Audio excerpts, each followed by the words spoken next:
안녕하세요. 호주 생생정보입니다. 오늘은 호주 부동산의 조닝과 서브 디비전에 대해서 알아보겠습니다.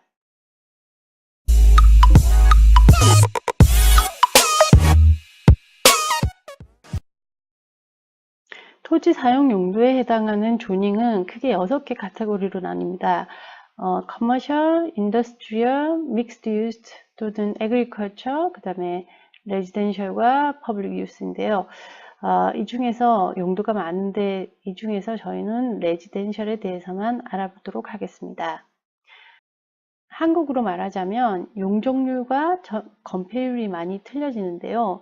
용적률이란 하나의 땅에 집을 지을 때 집의 모든 바닥 면적의 합을 말합니다. 예를 들어서 3층 건물을 지으면 1, 2, 3층 바닥 면적을 모두 합친 비율이죠. 그래서 인구 밀도가 높게 허가된 곳은 몇백 프로도 나옵니다. 용적률이 높을수록 건물을 높게 지을 수 있는 거죠. 건폐율이라고 한국에서 말하는 건 땅의 바닥에 닿는 건물의 면적을 말합니다. 층수를 생각하지 않고요.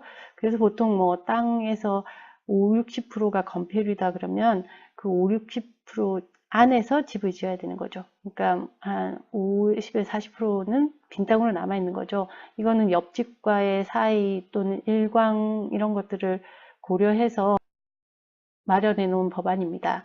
그러면 이 조닝의 의미는 이 건폐율보다는 좀 용적률에 가까워 보입니다. 이건 이제 제 개인적으로 비교해서 생각하는 건데요. 어느 동네에 가면 이제 높은 건물이 없는데도 집이 타닥타닥 붙어 있는 느낌이 나는 데가 있어요. 그런 곳은 용적률은 낮고 건폐율은 높은 가능성이 높습니다. 이 이제 조닝의 의미는 용적률과 건폐율이 다 포함이 되겠지만 이제 기본적인 땅에 얼마만큼 쪼개서 몇 층까지 지어야 되나 이런 것까지 다 포함되니까 용적률에 가까워 보이네요. 레지덴셜 코드는 기본 코드에 따라 땅을 쪼갤 수 있는 가이드라인을 주는 것이고 개별 빌딩 어프로벌을 넣을 때는 그 지역에 해당되는 카운슬, 즉 구청의 허가를 받아야 하는데 이 허가 시에 여러 가지 제약이 있을 수 있으니 투자로 구입하시는 거라면 꼭 구청에 좀 더 자세한 내용을 알아보시기 바랍니다.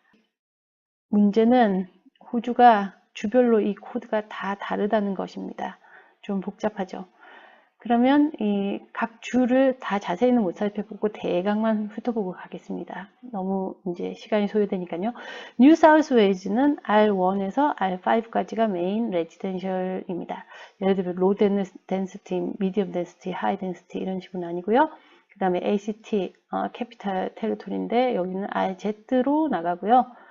그 다음에 빅토리아주는 뭐 RGZ 이런 식으로 이렇게 약자로 그 존에 해당되는 약자를 쓰고 있습니다. 웨스턴 오스트레일리아는 R 코드라고 해서 R20, R25 뭐 이런 식으로 나가는데 이 번호가 1헥타르에 들어갈 수 있는 집의 수라고 합니다. 즉 1헥타르면 10,000 스퀘어미터인데요. 10,000 스퀘어미터를 20으로 나눈 게 그 주거 지역의 용적률이 되겠네요. 그리고 퀸즐랜드랑 사우스 오스트레일리아는 따로 주별로 통합한 코드가 없다고 하네요. 지금 변경됐을지 모르겠는데 이거는 이제 매년 변경이 좀 되니까요. 퀸즐랜드는 브리즈번만 이제 시티라서 따로 코드가 정리되어 있고 사우스 오스트레일리아는 또 아델레이드만 따로 코드가 정리되어 있다고는 합니다. 하지만 이제 주별로 통합된 코드가 없다고 하네요.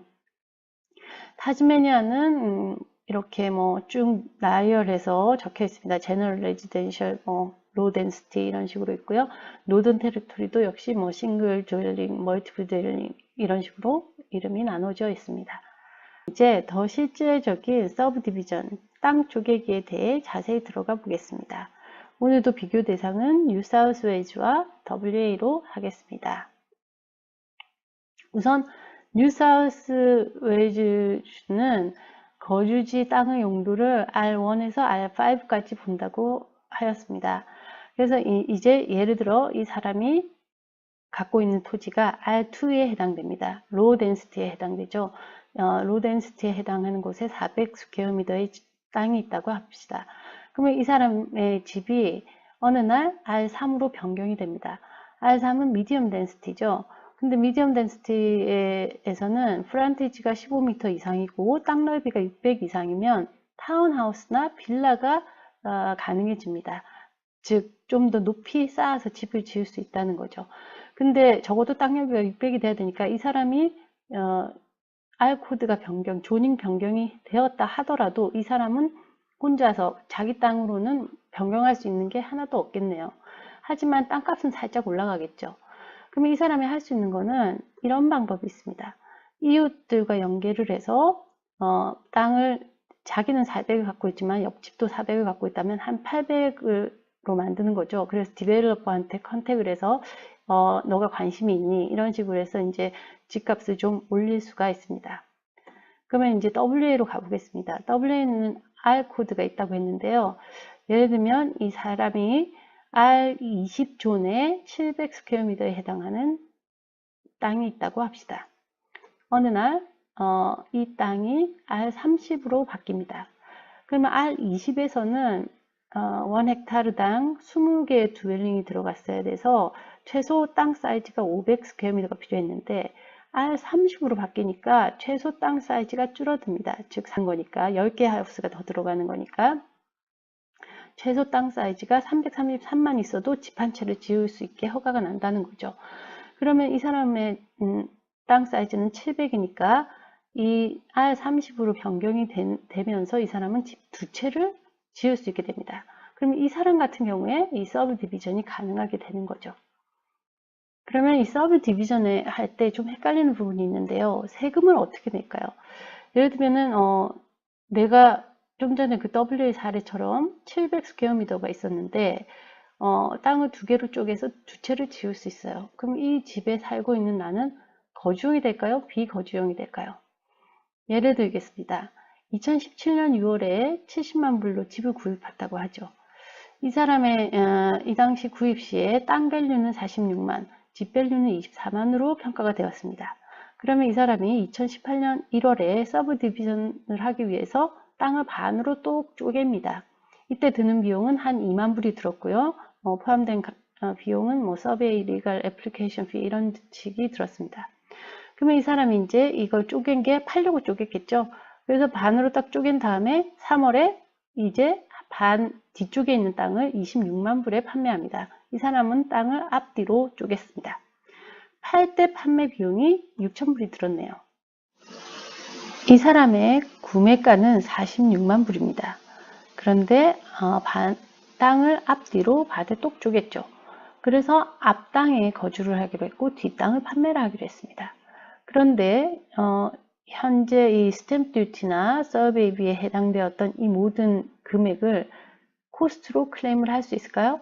할 수 있습니다. 그런데 문제는 퍼센티지로 나눈다는 거죠. 여기서 지금 앞땅, 뒷땅을 잘 결정해야 되는 게 앞땅의 밸류가 뒷땅의 밸류보다 조금 낮습니다. 이런 것을 이제 각 부동산을 돌아다녀 보시면 앞땅은 약 뒷땅보다 3만 불 정도가 비싸다라는 서베이를 받아서 이 사람은 뒷땅의 가치를 조금 낮게 본 것입니다. 그래서 판매한 가격이 26만 불이고요. 여기에서 이 뒷땅의 밸류에 해당하는 그 퍼센티지에 해당하는 비용들을 공제할 수 있습니다. 그래서 이 사람은 땅 판매 가격 26만 불에서 땅의 원가 21만 5천 불과 비용 28,548불을 공제하고 16,450불에 대한 세금만을 내게 됩니다. 그리고 앞땅은 가격이 얼마를 팔든 메인 거주지로 면제가 되는 것입니다. 자, 오늘도 이 조닝의 서브 디비전에 대해서 잠깐 알아봤는데요. 조닝은 주별로도 다 틀리고 카운슬마다 적용하는 내용도 다 틀려서 만약에 본인이 관심 있는 부동산이 있으면 꼭 카운슬에 개별 상담을 해보고 투자나 구매를 하시기를 권해드립니다. 제가 방송하는 것은 전부 다 레퍼런스로 드리는 거고 아이디어를 드리는 겁니다. 이게 무슨 법칙이나 이런 건 아니고요. 이런 법들도 매년 바뀌기도 하고 정권이 바뀔 때마다 팔리시가 틀려지기도 하니까 필요하실 때는 꼭 한 번씩 카운슬에 확인을 해보시기 바랍니다. 도움이 되셨다면 구독과 좋아요도 부탁드립니다. 감사합니다.